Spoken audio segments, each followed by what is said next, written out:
Que a graça do Senhor venha sobre mim, venha sobre você. É um prazer tão grande estar com você aqui mais uma vez para juntos refletirmos na palavra do Senhor. Eu não sei você, mas a palavra de Deus tem transformado tanto a minha vida. Eu sei que tem transformado a sua também, não é verdade?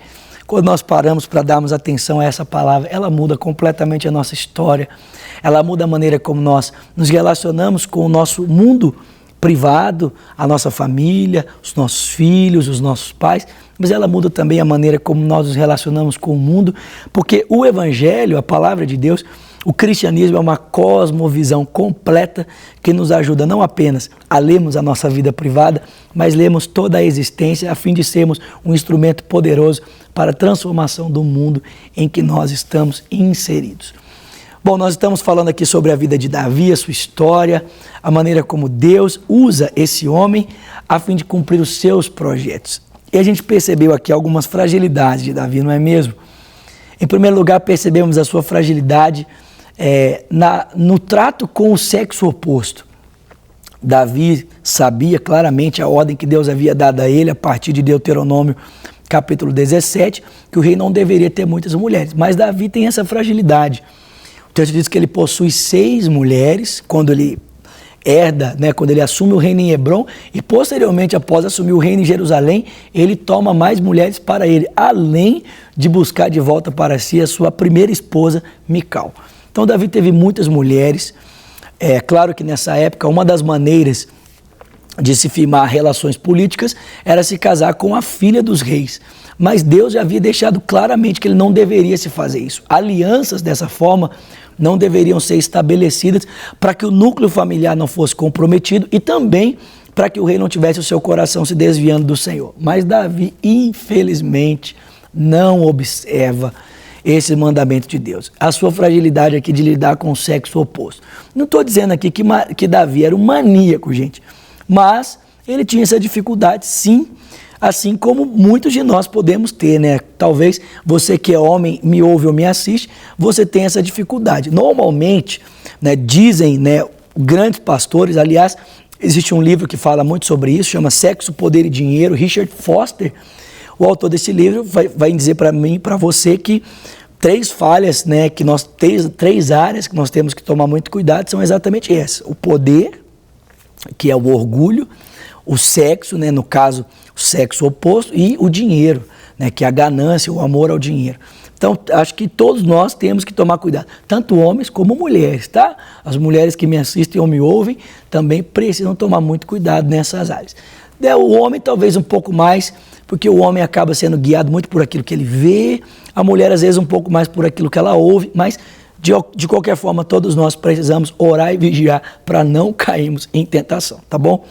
Davi tinha essa fragilidade, gente. Teve muitas mulheres, a gente sabe que isso acabou resultando em complicações um pouco mais à frente na sua vida, porque ele não foi trabalhando nisso, porque ele não tratou com a cobiça no seu coração.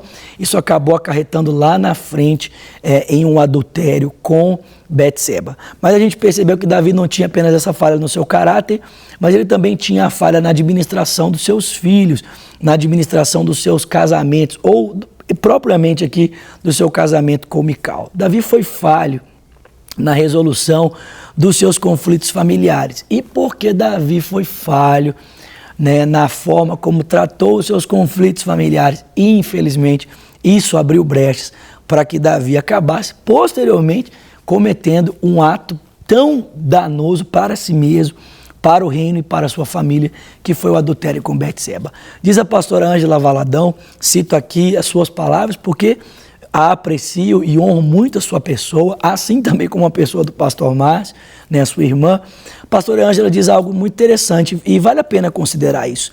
Talvez, gente, se aqui em 2 Samuel capítulo 6, Davi tivesse conseguido administrar o seu conflito, se Mical tivesse sido sábia para não desonrar o seu marido, não desprezá-lo, e Mical tivesse sido, e Davi tivesse sido sábio para não desonrar a sua mulher, talvez entre eles, havendo essa conciliação, não tivesse acontecido lá na frente o adultério com Betseba. Por que muitos casamentos se desfazem? Por que muitas vezes atos extraconjugais acontecem? Exatamente por causa disso. que o casamento vai se dissolvendo, vai se dissolvendo, vai se dissolvendo, os conflitos não vão sendo administrados, a gente não vai falando aquilo que vai sendo guardado no coração, né? A relação vai se esfriando, e aí o que acontece? Acaba acontecendo aquilo que não deveria acontecer, porque outras coisas não foram resolvidas, que é uma relação extraconjugal, um adultério. Por que filhos vão para as drogas? Por que filhos abandonam a conversa com seus pais? Porque o relacionamento vai sendo minado, conversa não vem à tona, diálogo não é feito. Às vezes o pai nem percebe, o filho vai ficando dentro do quarto e o pai está ali, como se fosse uma coisa normal. Preste atenção, meu irmão, isso não é normal. Chama o seu filho para uma conversa. O normal é se ele estivesse na convivência de vocês. Mas muitas vezes, né, nós vamos toda negligentes. Mais à frente, Davi se torna negligente quanto ao estupro de Tamar. Ele se torna negligente quanto ao assassinato de Aminon. Ele se torna negligente com o assassinato de Absalão. Ele não está preocupado. A família dele vai se desintegrando e Davi parece passivo diante da dissolução da sua própria família. Que nós não sejamos passivos, sabe? Que você e eu não sejamos passivos. Você é pai, você está me ouvindo, seu filho tem mostrado um comportamento esquisito, chama ele, senta com ele. Ah, pastor, mas o meu filho é velho. Não tem problema. Sente com ele, faça a sua parte. Ele não me ouve. Sente com ele, faça a sua parte, meu irmão. Por causa da negligência do seu filho, não seja você negligente aos seus compromissos.